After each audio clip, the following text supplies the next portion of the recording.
lời được nó bao cái mấy cái trong nó là thôi nhá mấy cái tao qua các mấy cái tao qua mà để luôn để luôn nó nhưng nó vừa rồi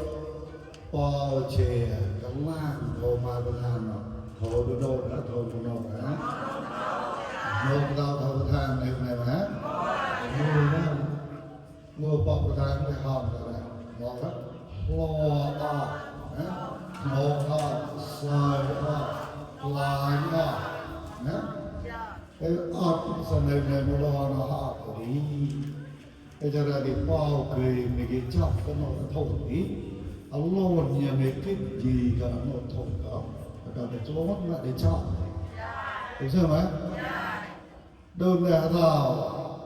lòng ba chục degree mà để thảo nào một đừng có một sơn dầu rồi để thảo để nào này đúng không đúng nhé mấy cái po bọc mấy cái po nó còn một chỗ mấy cái miệng mấy cái nào mấy cái po lại mấy cái nào ý là cái chỗ miệng mấy cái nào xem hả cái chỗ miệng mấy cái nào hả bây giờ là đi nó đâu thì cái đẹp rau than rất vừa tay mà làm như sắm sắm bộ thau than là các hồ ly chè trên núi ô trên núi nhé hồ chỉ có vỏ nó quay qua cái tay chỉ chá qua cái lon bẹt cái đó là hoài vui nó câu xem mới qua cái bao chè là một hồ hả câu xem mới nhé bây giờ đi tại họ mà đồng lịch lấy đi thọ bắt than mà lon lên cái gì nám chỉ được quảng sa sana chỉ có một cái gì đâu ba nếu xin lòng một bộ châu nhá cái đó đó chỉ có hàng vòng như cái gì đó con đi sâu vào con chưa thật đâu mà chỉ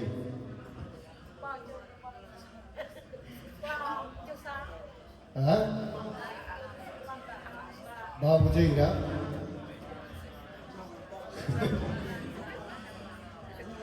bây giờ thì hôm nào thì po đi sương người này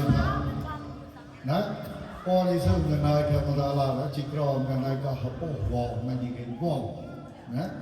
thì đây có po đi sương người này có ra xây một gì xây po cho chị các bà mấy sương lắm hộp chỗ vàng mà thì đây là gặp khơi cả là nó chỉ còn vỏ đó nè giờ là hôm là tao lừa đi đó cái tao có sai coi nữa chỉ có tao chạy từ đi mòn mai thì đi mòn bỏ lừa đi qua mai lò nó rồi lò nó gì nữa ba chục mòn lừa đó cái cho về bên này khe về bên này cái ba chỗ ba lừa nè bây giờ nó chỉ có chặt trăng khẳng khe chọc nè giờ cái mẫu thì bồi là nền của họ tàu vốn đó nè giờ chỉ rồi như prong là con nó ngoài giờ lâu nay cả thà là cái gì được tàu vốn đó như lên chọn rima nè như lên rima như lên chọn cái mẫu đấy cái mẫu thì sẽ vào cái lưỡi hậu bây giờ đi như lên cởi ở trong hot hồ ta bây giờ mọi họ bông lọc bây giờ bông lọc là để lại như trăng sáng như krem dan như bạn là rima như cột chìa khóa về tên nhé về tại năm số mà bộ thầy đó cái nga bộ thầy đi chơi nó bây giờ đi khôi ngầu tôi đi lại như cuộc trong làng thì đi học một làng này mà đấy này có học bỏ vào rào vào gì đó là tôi bây giờ đi có mà gì bôi xương đẹp ra cái thọ ra nam làm gì con cho mưa con ra làm gì con cho họ bỏ nhé chỉ có cái dây con cho họ bỏ khôi trai nhé tôi học cái năm mơ thì lưu là bài mà nhé mình thấy ý khôi dây to này khôi này thì bỏ thấu say này kiểu ra lên bỏ thấu than người chút mà ta là lọt vui say sôi nè đâu nó con đây trên là lâu đi nhau là lâu đi đâu thế đâu nó đây cũng làm hot rồi hay là một bạn kia còn cái chơi nhau cũng tem hot bây giờ này đi khôi mình này ở bò tàu nhá bây giờ con trâu có rau trâu phơi ra cầu đi khôi lông lông kho ra thì chỉ có cái dây mà chỉ con cho họ bỏ nó bị thò nóตอนนี้เราทอจิโร่พวกเราลายนี่ทอผ่านมาแล้วเลยแต่เจ้าลูกอ่ะมันลามันโน้เราสายลายหนวดหัวใจนะเดี๋ยวจะได้ที่คุยรอหลังกับประธานรอโดนประธานเนาะก็พอมองแบบนี้พร้อมแบบติดใจที่คุยเรื่องโตนี่กันนะ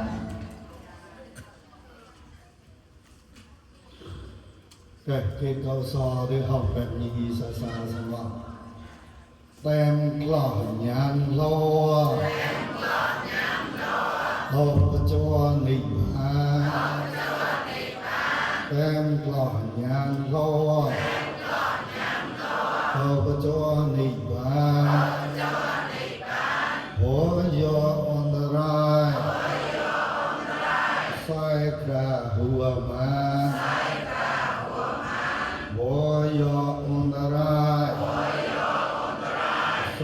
กระหัวมันใจสอดวันกมอมองบ่ทานใจสอดวันกมอ